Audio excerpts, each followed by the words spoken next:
ಬಸನಗೌಡ ಪಾಟೀಲ್ ಯತ್ನಾಳರು ಬಿಜೆಪಿಯ ತುಂಬ ಫೇಮಸ್ಸು ಜನಪ್ರಿಯ ನೇತಾರವರು ಕರೆದಿದ್ರುಪ್ಪ ಹೋಗಿದ್ದೀನಿ ನಾನು ಅಂದೇನು ತಪ್ಪಿದ್ರಲ್ಲಿ ಯತ್ನಾಳರನ್ನ ಅಟ್ಟಕ್ಕೇರಿಸ್ಬಿಟ್ಟು BSYಗೆ ಟೀಕೆ ಮಾಡುವಂಥ ಕೆಲಸವನ್ನು ಮಾಜಿ ಸಂಸದ ಇಟ್ಕೊಂಡಿದ್ದಾರೆ. ಯಡಿಯೂರಪ್ಪ ಅವ್ರನ್ನ ಟೀಕೆ ಮಾಡೋದು, ಯತ್ನಾಳ್ ಅವ್ರನ್ನ ಅದ್ಭುತ ಲೀಡರ್ ಅಂತ ಬಿಂಬಿಸೋದು. ಯತ್ನಾಳ್ ಕರೆದಿದ್ರು ಸ್ವಾಮಿ ನಾನು ಹೋಗಿದ್ದೀನಿ ಎನ್ನುವ ಧಾವಂತದಲ್ಲಿಯೇ BSY ಫ್ಯಾಮಿಲಿ ವಿರುದ್ಧವಾಗಿ ಸಿಡಿದೆದ್ದಿದ್ದಾರೆ ಪ್ರತಾಪ್ ಸಿಂಹ. ನನಗೆ ಟಿಕೆಟ್ ತಪ್ಪಿಸಿದ್ರು ಅಂತನೋ ತನ್ನ ಮೇಲೆ ಹಾಗೆ ಮಾಡಿದ್ರು ಅಂತನೋ ಗೊತ್ತಿಲ್ಲ, ಅಥವಾ ಆಗ ಪ್ರತಾಪ್ ಸಿಂಹ ಅವರು ಬಳಸಿದಂಥ ಭಾಷೆಗಳ ಬಗ್ಗೆ ಕೂಡ ದೊಡ್ಡ ತಕರಾರು ಕಾಣಿಸ್ತಾ ಇತ್ತು. BJPಯ ದೊಡ್ಡ ಲೀಡರ್ ಯತ್ನಾಳ್ ಕರೆದಿದ್ರು, ಅದಕ್ಕೆ ಮೀಟಿಂಗ್ ಹೋಗಿದ್ದೆ. ಸೆಪ್ಟೆಂಬರ್ 17ಕ್ಕೆ ವಾಲ್ಮೀಕಿ ಹಗರಣ ಸಂಬಂಧ ಪಾದಯಾತ್ರೆ ನಾನು ಮಾಡೇ ಮಾಡ್ತೀನಿ, ನಾನು ಕೇಂದ್ರಕ್ಕೆ ಹೋಗಲ್ಲ, ರಾಜ್ಯದಲ್ಲೇ ಇರಿ ಎನ್ನುವ ಸಂದೇಶ ನನಗೆ ಸಿಕ್ಕಿಬಿಟ್ಟಿದೆ. ನಾನು ಅನ್ಯಾಯದ ವಿರುದ್ಧ ಅಷ್ಟೇ ರೆಬಲ್, ಪಾರ್ಟಿ ವಿರುದ್ಧ ಅಲ್ಲ.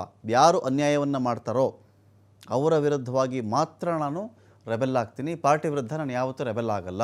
BJPಯ ದೊಡ್ಡ ದೊಡ್ಡ ನಾಯಕರಿಗಿಂತ ನಾನು ಪಾರ್ಟಿಗೆ ಸೀನಿಯರ್ ಇದ್ದೀನಿ. ಯಡಿಯೂರಪ್ಪ ಸೈಡ್ಲೈನ್ ಆಗಿರೋದ್ರಿಂದ ನನ್ನಂಥ ಯಂಗ್ ಬ್ಲಡ್ ಈಗ ಬೇಕಾಗತ್ತೆ. ನಮಗೆ ಟಿಕೆಟ್ ಕೊಟ್ಟಿದ್ದು BJP ಅಲ್ಲ, ರಾಷ್ಟ್ರೀಯ ಸ್ವಯಂ ಸೇವಕ ಸಂಘ. ನೇರವಾಗಿ BSY ಕುಟುಂಬದ ವಿರುದ್ಧವಾಗಿಯೇ ಸಮರ ಸಾರಿದ್ದಾರೆ ಪ್ರತಾಪ್ ಸಿಂಹ. ಜನ BJPಯ ನಾಯಕರಿಗೆ ಅವರ ಕ್ಷೇತ್ರ, ಅವರ ಜಾತಿ ಆಚೆಗೆ ಜನರ ಪ್ರೀತಿ ವಿಶ್ವಾಸ ಇದೆ ಹೇಳಿ ನೋಡೋಣ. ಕೆಲವು ಇವತ್ತೇನೋ ಬಸನಗೌಡ ಪಾಟೀಲ್ ಯತ್ನಾಳು ಇಂಥ ಕೆಲವು ಇದ್ದಾರೆ. ಅದರೊಳಗಡೆ ಪ್ರತಾಪ್ ಸಿಂಹನು ಒಬ್ಬ ಅನ್ನೋದ್ರ ಬಗ್ಗೆ ಯಾರಿಗಾರು ಡೌಟ್ ಇದ್ದರೆ ಹೇಳ್ಬಿಡಿ.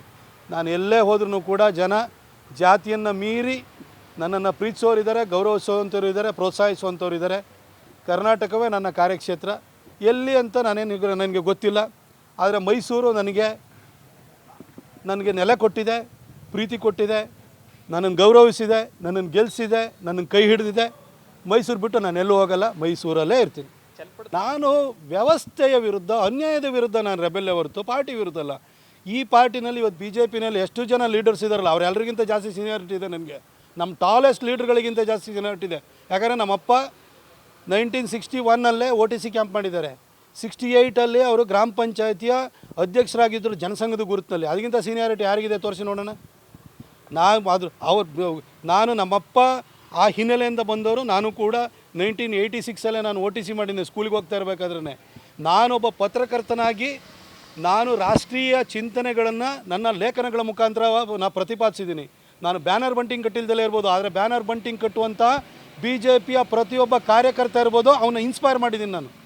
ಹಾಗೆ BJPಯ ಚಿಂತನೆಗೆ ಎಷ್ಟೋ ಜನರು ಮಾರು ಹೋಗುವ ರೀತಿಯಲ್ಲಿ ಮಾಡಿದ್ದೀನಿ. ರಾಷ್ಟ್ರೀಯ ಚಿಂತನೆಗೆ ಜನರನ್ನ ಕರೆಸಿದ್ದೀನಿ. ಅವರಿಗೆ ನಾನು ಬರವಣಿಗೆ ಮುಖಾಂತರ ಅವ್ರನ್ನ ಓದಿಸಿ ಅವ್ರಿಗೆ ಮನವರಿಕೆ ಮಾಡಿಕೊಟ್ಟಿದ್ದೀನಿ. ಹಾಗೆ ಇನ್ನು ಭಾಳಷ್ಟು ಜನ ಸೀನಿಯರ್ ಲೀಡರ್ಸ್ಗಳು ಯಾರಿದ್ದಾರೆ ಅವರೆಲ್ಲ ಡೆಲ್ಲಿ ಹೋಗಿದ್ದಾರೆ. ಹಾಗಾಗಿ ರಾಜ್ಯ ರಾಜಕಾರಣದಲ್ಲೂ ಕೂಡ ಒಂದು ಯಂಗ್ ಬ್ಲಡ್ ಅನ್ನೋದು ಬರಬೇಕಾಗುತ್ತೆ.